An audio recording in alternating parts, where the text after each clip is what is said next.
Tomona bakonzi na mokili bankumu bakokufa basusu bakobotama Tomona bakonzi na mokili bankumu bakokufa basusu Est-ce qu'on peut acclamer plus fort? Acclame plus fort. Est-ce que vous pouvez acclame plus fort pour Jésus?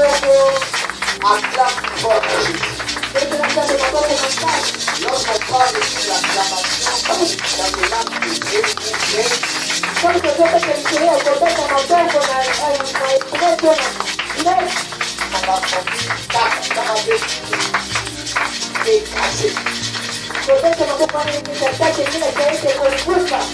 lorsque tu acclames Dieu, tu es en train d'écraser tes ennemis. Acclame plus fort. Acclame plus fort. L'homme qui écrase ses ennemis, c'est l'homme qui est déterminé. La personne que je parle, c'est toi. Pendant que tu es en train d'acclamer, c'est le moment que tu es en train d'écraser tout le force que Dieu écrase tes ennemis. À cause de cette acclamation, cette acclamation amène la vie et la délivrance. Amen. Amen. Amen. Amen. Il ça nous a fait nos années, c'est bon. Il dit les deux, ça pour nous. Il dit les deux, et ça pour nous. Il dit les deux, et ça pour nous. Délivrance. Bana kukangwa manapokwa leo. Na kukangwa manapokwa leo. Ese lelo nazokangwa. Ese lelo nazokangwa. Amen. Amen. Esa mutaza pele lombote yebisaye lelo nazokangwa. Lelo nazokangwa. Ah, lelo nazokangwa. Lelo nazokangwa. Lelo nazokangwa.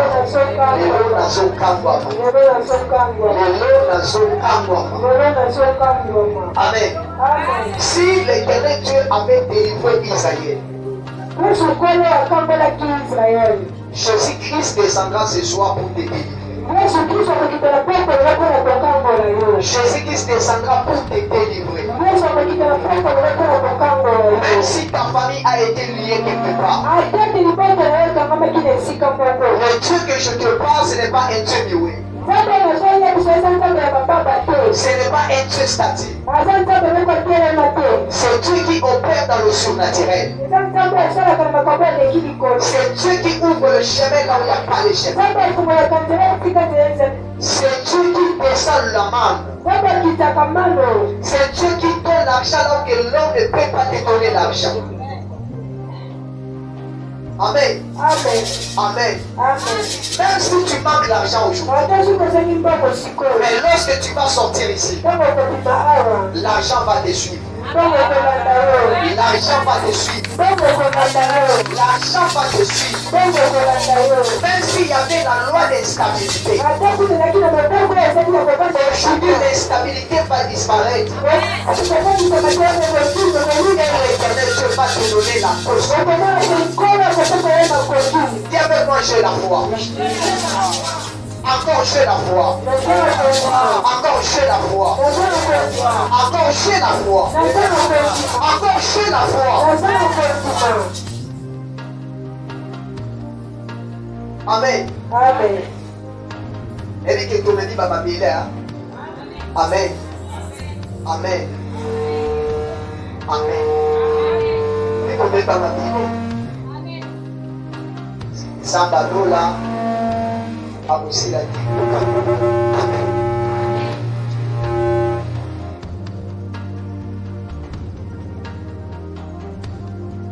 Amen.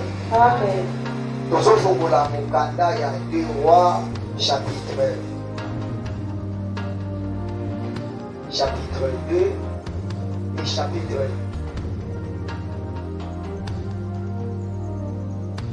des rois.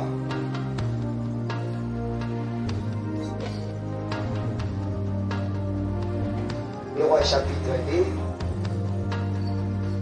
le verset 19.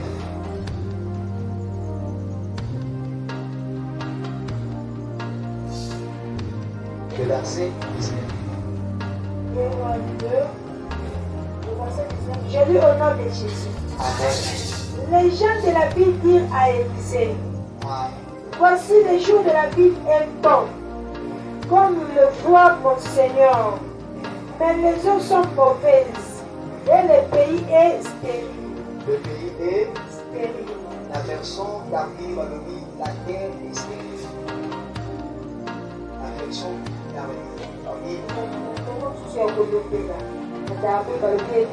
terre est stérile. La terre est stérile. Et dans Louis II, on a dit le pays est stérile.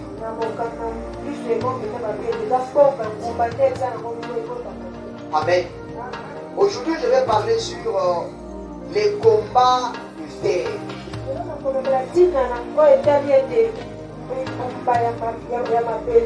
Amen. Amen. C'est l'un des combats des esprits. Lorsque la terre ne produit pas,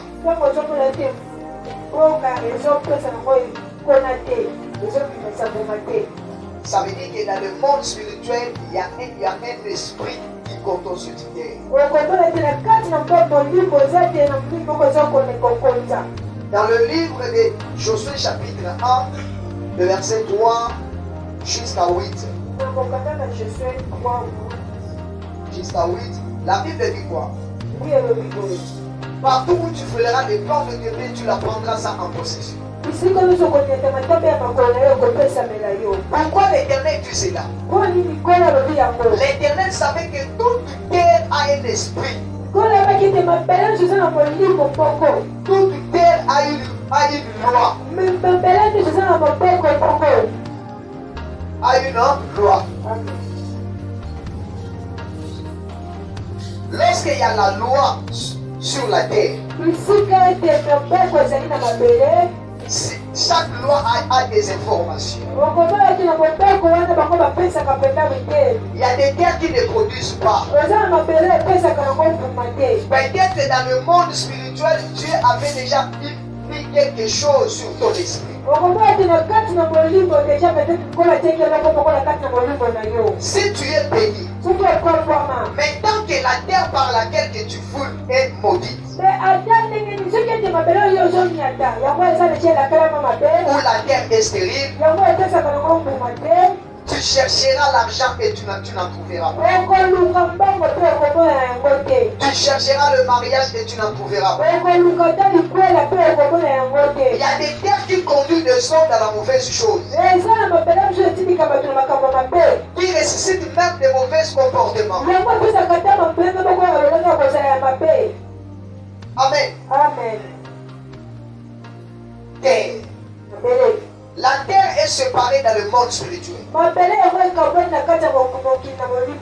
Et chaque pays a un esprit qui contrôle leur terre.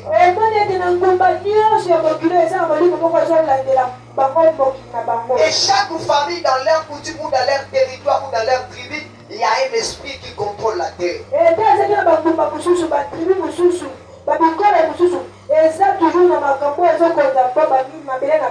Et chaque quartier ou chaque commune est dirigé par un esprit. Il y a des souvenirs que tu vois que le mariage est difficile dans cette ville. Personne ne peut se marier dans cette ville. Personne ne peut développer dans leur vie. Et il y a toujours la pauvreté. Il y a toujours l'instabilité dans chaque famille. Le problème, ce n'est pas Dieu. Le problème, c'est la terre par laquelle que tu fous le pied. Il y a des terres qui arrachent ta bénédiction. Je prophétise sur toi. Partout où tu as foulé le pied. Et on a applaudi ta bénédiction. Que l'Éternel te remette ça aujourd'hui.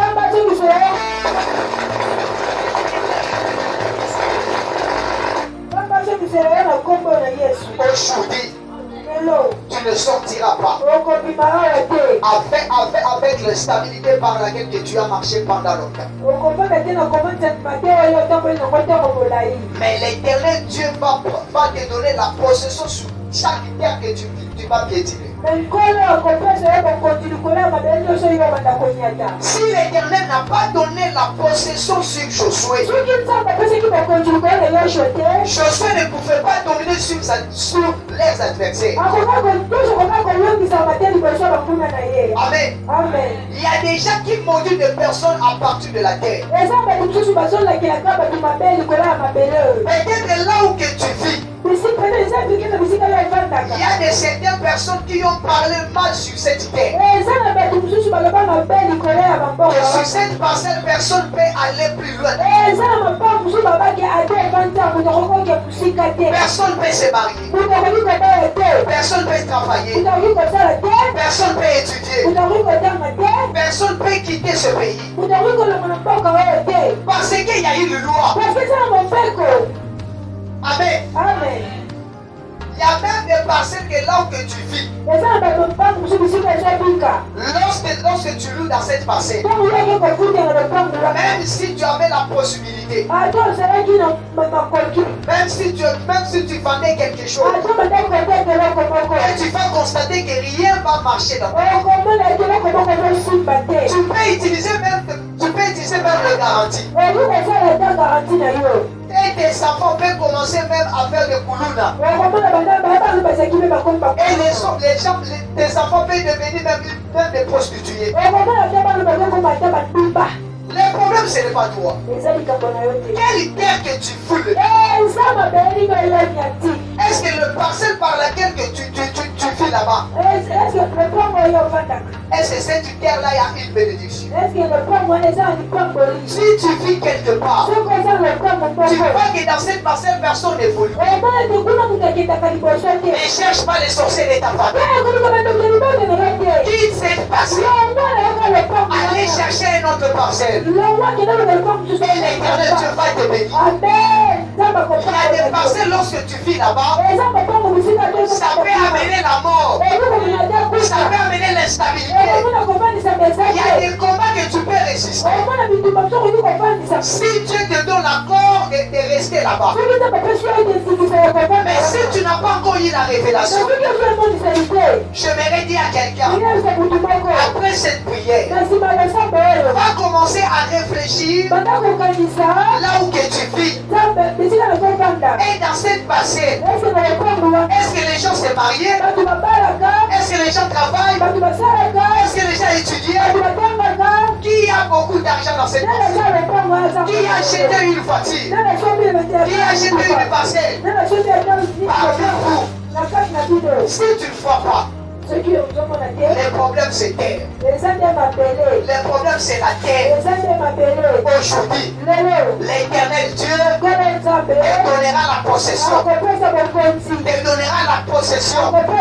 Et dominer sur tous les esprits. Et dominer sur tous les esprits qui est dans cette parcelle. Et Dieu te donnera la capacité de dominer sur tes ennemis et sur les esprits de cette parcelle. Amen. Regardez la zambe, nous sommes clairs. Dans ta poubelle, dans sa terre. Dans la poubelle. Dans la poubelle. Dans la voiture. Dans physiquement, les gens voient que cet avenir est bon. Mais dans la spiritualité, cet avenir est stérile. Tout le monde qui vit dans cette avenir, leur discussion c'est pour aller seulement dans la capelle pour aller boire les boissons.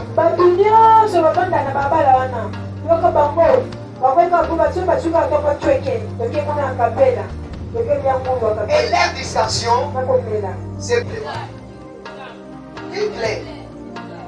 Il plaît. Pas bête à la caca, il y a un bamba dans la base. na ba femme mariée, na ba homme marié, ba beta ka yango. Bari mutu na bari. Ma femme vraiment so triple ne ke nyaka kuna. Et ça mon lit moi ba personne pas na ba beta ka ba chez wana. Ça veut dire qu'on tire à la réussir. Mon lit moi ya triple au stade et Rolanda yo. Amen. Na kata kono ndo fute. Bo chambo on tempo na chambre bo tempo ko bito ke. Ya ko zo ko ni mo. Pe ba le la na kata lo pam. Ba mo resala ni ele mo hola. Mais son que on fute dans le pam wana. Ça date que garantir au sali et aussi là. Et choka ne na boni. Na la na buti ko. Ça va être ça kai pas kufa. Par contre le bon ko ça le bon ma famille. Pas kufa. Pesa na kuna kuna ngine kwa kufuta la ka ba kufa mafanda kawana ba tunyoso kwa kufa na famia basadi basonga kaka le plan où est ça cimetière on tire na ko évoluer na vie te o tenga ina usana na mbongo na te baba lukoza na madirect soki nsambe apesho accepter ça la vie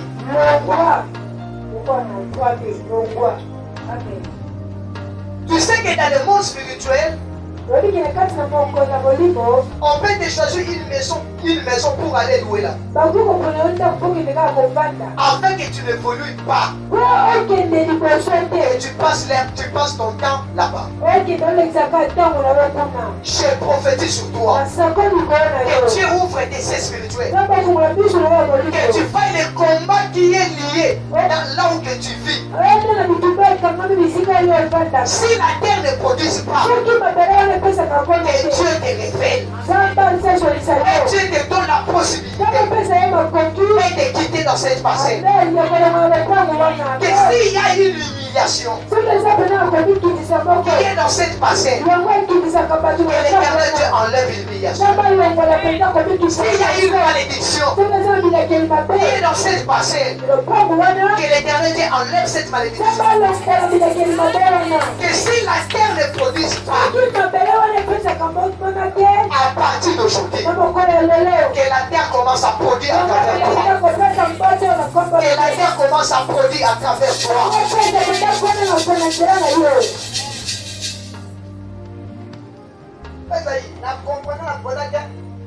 Après, on a dit qu'on va nous retourner là-bas. Tu as papa n'a pas de là, Kodia. Le pango est basé sur mon Kodia. Il n'y a pas que tant qu'on se fout de la place ouana.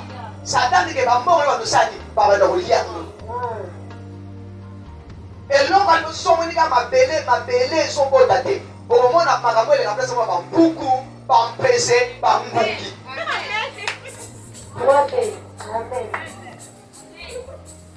Mais aux hommes normal. Dans quatre incarnations, dans le monde spirituel, l'esprit peut s'incarner sous forme les insectes, des animaux. Toi, tu trouves ça, c'est normal.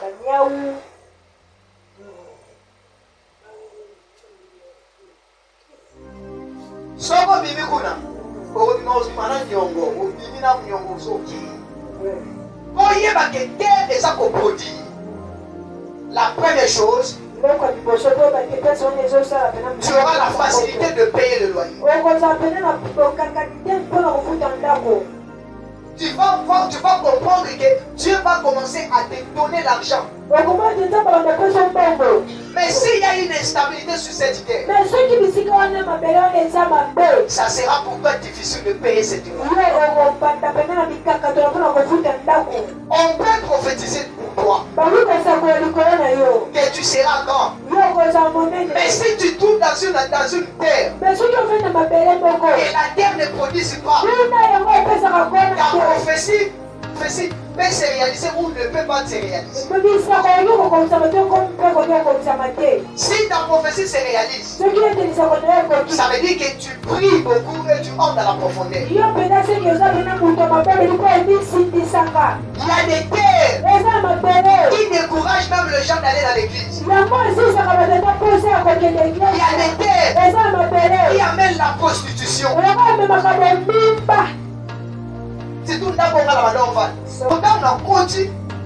Pas sentiment la carte en dessous de ton robe, pour ça, moi aussi. Ah!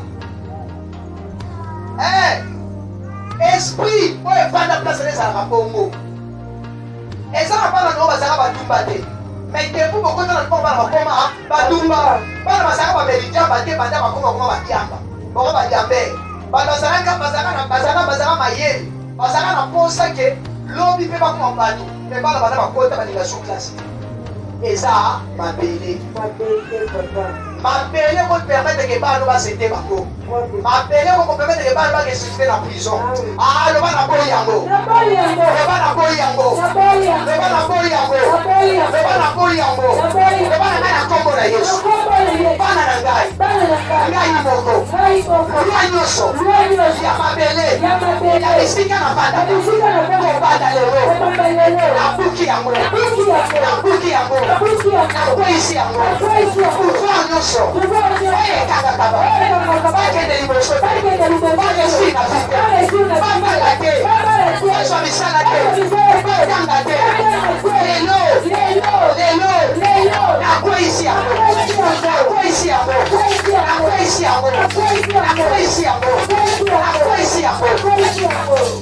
Amen. Amen. Amen. Beti na sabe maboko wakiani.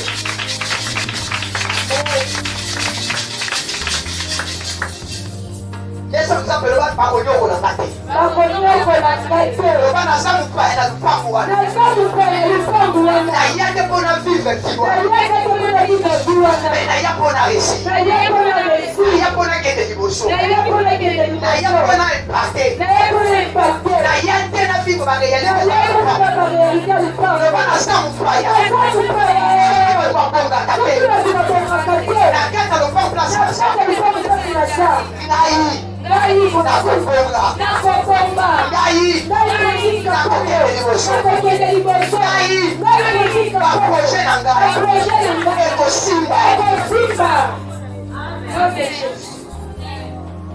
Nalala na vision lopango eza clôturé bien, mais nalala na vision namoni lopango eza te. Papa, assurance na yo eza te mpo omoni batie portail physique.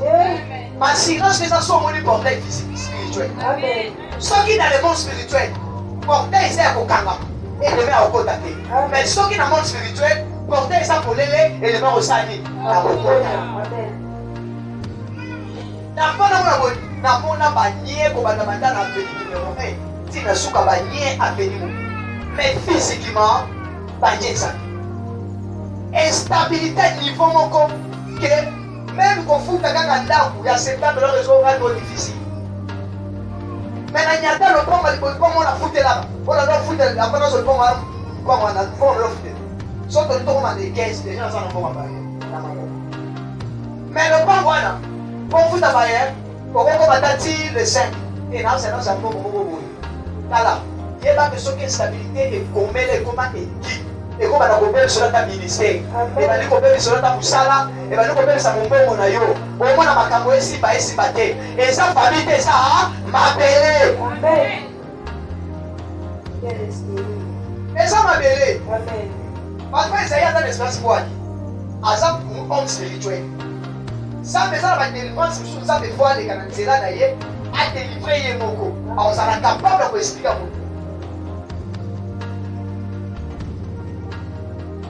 La vie, on offre un homme d'activité politique, on va ramener un homme au nom. C'est un homme n'a pas. Mais comme un niveau colia n'a pas. Yo va dans un homme colia n'a pas. Colia n'a pas. Moi, je dis que l'homme a $50 mais comment difficile la carte à moi. Je le dis, ça va pour ça, ça va pour ça, oui, à pour ça, mais il faut ça la payer révéler. Sans que il y ait des tombas, il n'y a pas monté. Okozela ko satanise que ça déjà pas pour laisser au quitter. Beaucoup d'ana pardon mais ça prédestiné na yo pour réussir la vie. Ah ça va le bolo ici ka nyonso. Oyo ça ko va tous les ans destin na wote. Ça va le bolo place wana. Ça va ti le ma relation bolo wana. Ça va pas bola yo. Le bala na Jésus. Le bala na Jésus. Kambolanga.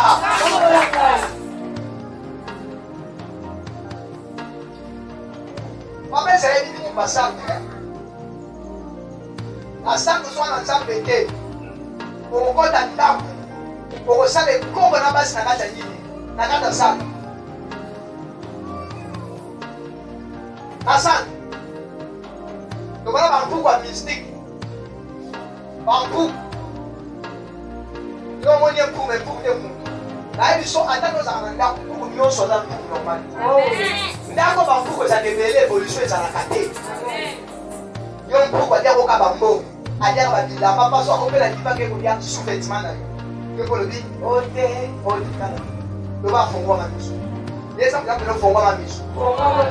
Mpuku ana monika sous-vêtement ya bato suta monika ya yo. Ba ke na monde spirituel. Mbongo na ba yeba. C'est qui n'a pas été capable de mettre dans le magasin. Ma maman ou est-ce que ça n'a pas moko. Ma maman dit que ma calme ma sang. Non ma futa. Na ba fufu ma maman oui. Basa ba yebi bali bisa ba mbongo. Bali bisa ba mbongo. Na kanga bema na kangi bema kulo. Ni nanga nakangi maison na zuna kangi na tombe place na caisse na tongo na ya kuna kuta mbongo nusu na tekaka ni tuba ye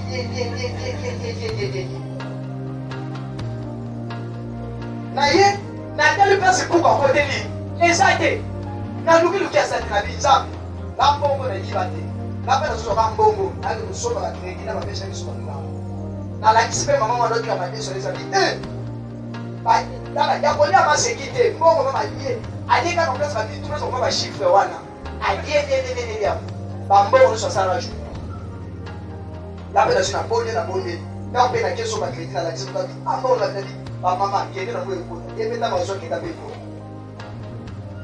pandawana yesa mdo baba asoko tenga boye ko devisa molima ko devisa ta molima ko kanga yo.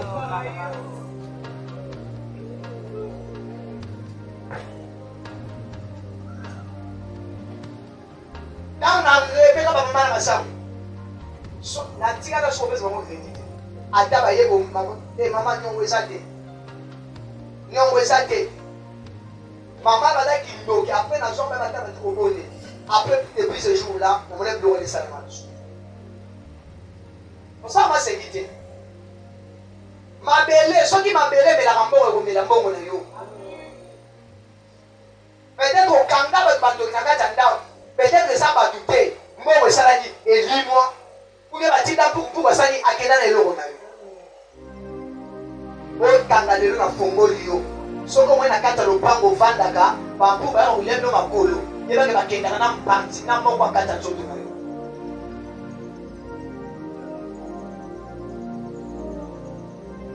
mama moko aza mama pasteur alala lena kupaloti azomona bazolia ye maboko misapi baolia ye papuka na mpela tongo na kumba ye na mama na kupele ye ya kebeti ye mbongo zetu yolo bi buku amoni biloko kolia bi yonde bilei na ye le papa ndalelo buku nyoso oya lia makolonanga oya lia makolonanga akenda na destelanga lelo nake ko récupérer lelo nake ko récupérer encore ayiba comment on que l'incarnation ya banyame ezalaka osala masekite na mabele loba kobanda lelo nakweyisi mobeko nyonso ezalaka na fami na ngai ya kobukisa mbongo na bamabele nyonso lelo mobeko wana ekweya na vi na ngai na bana na ngai na bandeko na ngai lelo maboko na ngai makolo na ngai ekobungisa te eloko moko te eza na benediction na ngai lelo destin na ngai esika nyonso bakenda nango esika nyonso bakenda nango bakunda yango lelo na pindoli yango mpe nasokisi yango au nom de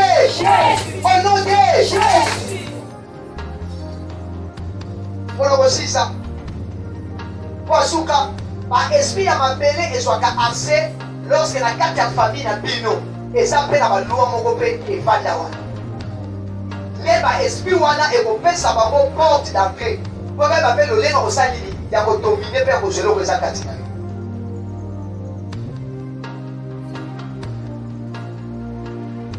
Amen. Soki ke principauté aza te mais ndoki aza na kati ya famille yebake ndoki ana banda kocontrole bino spirituellement mpe physiquement yango keba moto ayaka kobetelo maso ya kotongaka bato na kati ya famille moto abitesaka yende aza malamu yende aza mabe ata oza na kamarade abetelonga masolo ya bato yesa biso mpenza batika kotonga yebise kabolanga bato batonga.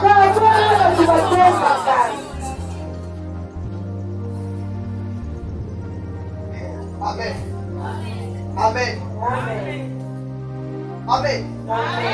Lopangu wana ya mabele baparcelle bokei soko omoni kaka eloko ezali badiscussion ezalaka inutile na kati ya lopangu incompréhension moko ezanga mutu na makolo koswana salite na lopangu kindumba vi ya masanga yo lobi kende na vandi wana atmosphère du Saint-Esprit coopéré atmosphère ya diable kodomine yo atmosphère ya kindumba kodomine yo atmosphère ambiance ekosali ekodomine atosi moko lobi nzambe lekina batatika fiole okomprendre te apres lobi mpe babengi yo lisusu obengi oke bokuta natiki osoki ezo ato nza na posa vie de prière okobondelo tie jour premier jour osambela bien deuxième jour okoki te eza mabele mabele komise mapani loba na boyi yango loba na boyi yango loba tentation nyonso oyo koye na vie na ngai ekoye na vie ya bana na ngai ezwa esika te ezwa esika te tentation nyonso oyo koye na nzela bana na ngai na nzela mosala na ngai na lopangu na fanda lelo ezwa esika te.